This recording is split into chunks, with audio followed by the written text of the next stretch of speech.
Coucou toi, j'espère que tu vas super bien. Alors, tu le sais, si tu regardes cette vidéo, j'avais commencé en juin, je crois, à tourner une série de vidéos. En gros, le défi, c'est de créer une vidéo pour chacun des arcanes du tarot. Donc, j'ai forcément commencé par les arcanes majeures et aujourd'hui, on arrive au bout des arcanes majeures avec la carte du monde que je t'explique aujourd'hui. Juste pour t'expliquer aussi le contexte, mes vidéos sortent toujours avec un temps de retard et du coup je filme aujourd'hui cette vidéo le lundi de Pâques. En plus on est en confinement. Mes enfants sont à la maison, mon mari est à la maison, donc je me suis mis dans mon petit cocon là, dans mon bureau tarologique. Donc je t'accueille, prends cette pause pour toi, laisse-toi embarquer dans cette carte du monde. Je suis tellement contente d'avoir terminé, enfin de terminer là aujourd'hui, cette grande suite des arcanes majeures qui a honnêtement vraiment été un défi pour moi. Tu le sais d'autant plus si tu as vraiment regardé la vidéo sur la carte de la lune où j'en parle vraiment de mes propres écueils à travers ce défi. Et puis on y va tout de suite.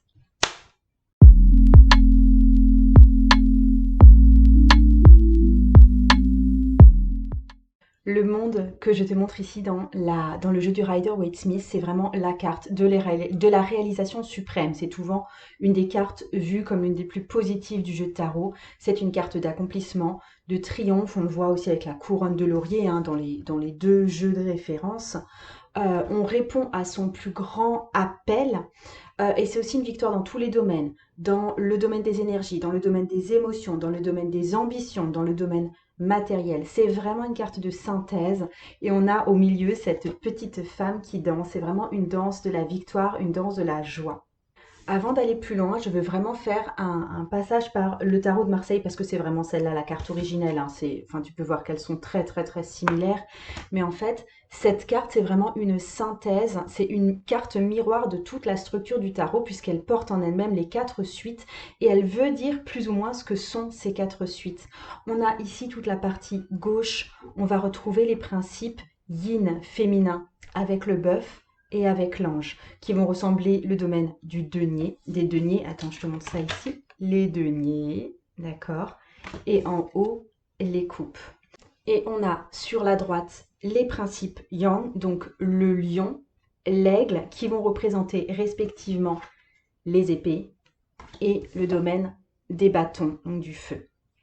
On a aussi cette séparation se fait aussi de haut en bas. Sur la partie basse, on a des principes terrestres avec le bœuf et le lion qui ne sont pas ailés. Sur la partie haute, on a les principes célestes avec un ange et un aigle, donc qui sont tous les deux ailés. On retrouve l'être humain au centre, qui est une synthèse, le yin, le yang, le masculin, le féminin, le passif, l'actif, à la fois animal terrestre et bestial, et aussi un être divin, intelligent, subtil. Il y a aussi un lien biblique avec les évangélistes, pardon. Matthieu, l'évangéliste Matthieu, c'est le symbole de l'ange. Dans la première partie des évangiles, il parle de généalogie, il parle d'ange. Le lion, c'est Marc, Luc, c'est le taureau et Jean, c'est l'aigle. Et il y a aussi évidemment un lien avec l'astrologie puisqu'on a les points cardinaux des 4 signes fixes. Le taureau représente le printemps, le lion représente l'été, le scorpion qui peut des fois prendre la forme d'un aigle représente l'automne et le Verseau qui est la figure de l'ange ou du porteur d'eau représente l'hiver. Et tout ça, c'est des thèmes qui avaient été préfigurés dans la roue de fortune en fait. On l'a déjà ici. Attends, je te montre ça dans le Rider-Waite-Smith, les symboles, ils étaient déjà présents dans la roue de fortune. Ils étaient à ce moment-là assez virtuels, assez lointains. D'ailleurs, ils sont tous ailés, tous en jaune, très lointains. Et là, ils apparaissent comme réels, comme palpables. On a la même chose dans un autre jeu, c'est le Lines Rider Tarot. Je te montre ça de plus près. Tu vois, on a les signes astrologiques du lion, du Verseau, du scorpion et du taureau qu'on retrouvait aussi dans la roue de fortune. La roue de fortune, c'est comme si elle prenait sa concrétisation dans la toute dernière rangée des arcanes majeures. Tu sais, les arcanes majeures divisées en 3, comme je t'ai expliqué durant absolument tout le long de ce défi. Le but, en fait, de cette dernière ligne, c'est de nous unir à toutes ces choses qu'on a perçues dans la roue de fortune comme quelque chose d'extérieur, comme quelque chose de plus ou moins subi, un destin qu'on subit. Et toute la grande marche de la vie, les éléments de l'existence. Et enfin, quand l'unité est atteinte, les symboles disparaissent et tout devient concret, tout devient un esprit dansant. Avec le nombre 21, on est devant le numéro qui représente tous les arcanes majeurs répartis en 3 lignes de 7. Donc c'est 3 fois 7 égale 21. Je ne t'apprends rien. Et au résultat final, on prend tous les éléments pour les refondre et recommencer. On fond ça en un nouveau socle, une nouvelle base solide pour un nouveau cycle à affronter. Donc on est sur la dernière octave, de la réussite du chariot. À chaque fois qu'on atteint un multiple de 7, on est sur des cartes de réussite. Et donc là, c'est la dernière octave de la réussite du chariot. La victoire ici, c'est une libération spirituelle. En astrologie, c'est la planète Saturne. Alors, avant de découvrir les 3 dernières planètes de notre système solaire, on croyait que Saturne était la dernière planète. Donc, la signification en astrologie, ça a été de placer nos limitations. C'est une planète de restriction quelque part. Donc, Saturne, ça devient un maître qui nous montre comment apprendre des épreuves de la vie. Et avec la danse là de la femme, c'est un peu comme si si on avait le droit de danser sur nos propres limitations. La carte du monde, ça me semble être plutôt une carte qui montre comment on peut briser nos limites.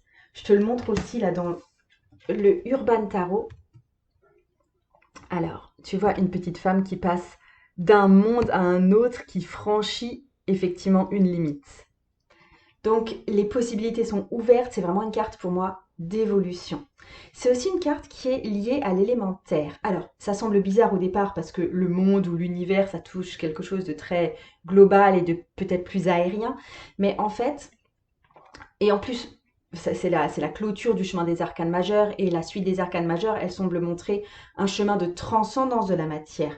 Mais transcender, ça ne veut pas dire abandonner la matière, mais plutôt l'accepter, faire corps avec. Et du coup, la Terre, elle peut être vue comme un être divin, comme la mère de toute vie. Donc il y a un lien fort avec cette carte et la carte de l'impératrice qui est la figure de la mer et de la Terre. Il ne faut pas oublier que 2 plus 1, ça fait 3. Quand on réduit le nombre 21, on arrive sur la carte de l'impératrice. Et dans l'état de conscience décrit par cette carte du monde, on ne conquiert pas la Terre, on se joint à elle.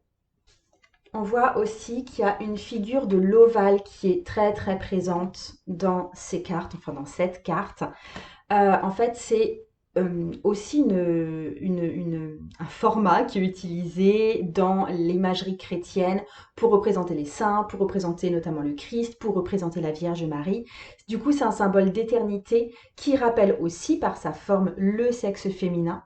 Ça rappelle aussi l'œuf philosophique avec les 4 éléments de l'œuf philosophique. La coquille, c'est la terre. La membrane très fine entre la coquille et le blanc, c'est l'air. Le blanc de l'œuf, c'est l'eau. Le jaune de l'œuf, c'est le feu.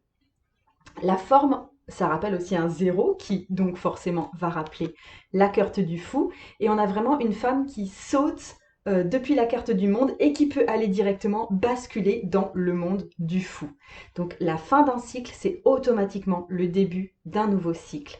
On est vraiment aussi comme dans le film Matrix, sur ce héros qui arrive à s'extraire de la matrice et en prenant en fait conscience de ce qu'est la matrice et en allant la maîtriser de l'intérieur. Donc on voit à la fin la Néo qui arrête les balles et qui arrive à entrer carrément dans le corps de l'agent Smith qui le gouvernait, enfin qui l'oppressait auparavant. Donc on est aussi face à une image de féminin sacré, c'est une femme nue qui représente le monde, qui peut représenter aussi Gaïa, qui peut représenter Marie-Madeleine. Donc on est vraiment une figure sainte qui apparaît dans une mandorle.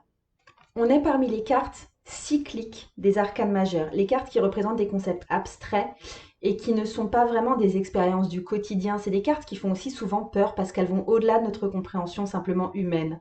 Donc je l'associe aussi avec la carte de la mort. C'est une carte de déconstruction et de déclin pour pouvoir se reconstruire.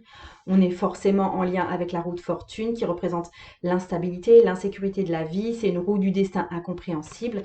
Et le monde là-dedans, c'est la fin et le renouveau, la dissolution et la manifestation à la fois. Avec le chiffre 21, et les bâtons, Ça représente aussi la carte du monde comme union du magicien, donc le 1 et les bâtons, et, et la grande prêtresse, parce qu'il y a 2 bâtons, et il y a aussi le numéro 2. Donc on est dans l'union de ces 2 principes premiers. Le monde, c'est aussi un écho à la carte du pendu, à la fois dans les nombres, parce que 12, 21, et dans la posture. Elles ont la même posture en fin de compte, même si dans le pendu, c'est renversé. Alors, le pendu, on a le bonheur et le confort à travers l'inactivité totale. Mais on peut dire aussi que l'immobilité, c'est toujours une illusion. Quand on parvient à se dissoudre dans l'eau qui est sous la tête sereine du pendu, je t'invite bien sûr à aller voir ma vidéo sur la carte du pendu, on réalise que la vraie unité, elle peut être réalisée que par le mouvement. Et le monde, comme la carte du fou, c'est les 2 uniques cartes parmi tous les arcanes majeurs où les personnages sont en mouvement.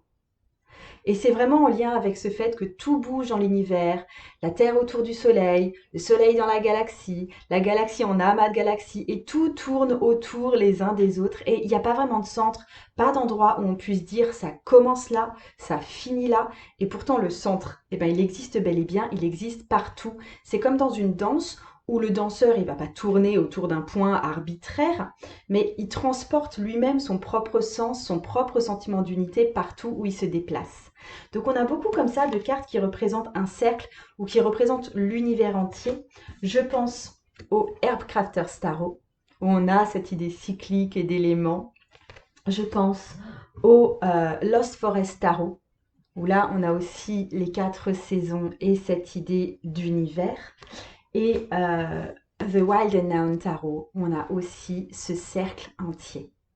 On peut comparer la carte du monde à la figure de Shiva, le seigneur de la danse cosmique.